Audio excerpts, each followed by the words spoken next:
মার্কিন president Donald ট্রাম্পের চোখ রাঙানি আর তার সমর্থিত প্রার্থীকে হারিয়েই নিউ ইয়র্কের মেয়র নির্বাচিত হয়েছিলেন জোহরান মামদানি।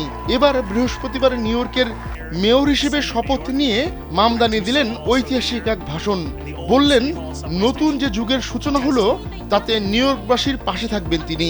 মামদানি নিউ ইয়র্কের 111তম নাকি 112তম মেয়র তা নিয়ে ধোঁয়াশা তৈরির পর নিজের ভাষণে সেটা নিয়েও মজা করতে দেখা যায় তাকে। মামদানি বলেন, প্রিয় নিউ ইয়র্কবাসী, আজ একটি নতুন যুগের সূচনা হলো। এই পবিত্র শপথ গ্রহণের সম্মান পেয়ে আমি গভীরভাবে আবেগ আপ্লুত। স্যান্ডেলিনা সো, রূপচর্চায় আভিজাত্য। আপনারা যে বিশ্বাস আমার উপর রেখেছেন তাতে আমি বিনীত এবং নিউ ইয়র্ক সিটির 111তম বা 112তম মেয়র হিসেবে আপনাদের সেবা করার সুযোগ পেয়ে আমি গর্বিত। নিউ ইয়র্কের মেয়র নির্বাচন ঘিরে ট্রাম্পের সঙ্গে মামদানির রাজনৈতিক দ্বন্দ্ব তৈরি হয়েছিল। এমনকি ট্রাম্প হুমকি দিয়েছিলেন বিপাকে ফেলবেন মামদানিকে। যদিও মেয়র নির্বাচনের পর মামদানি হোয়াইট হাউসে গিয়ে ট্রাম্পের সঙ্গে দেখা করেন। এরপরই তাদের মধ্যে সম্পর্কের বরফ গলতে শুরু করে।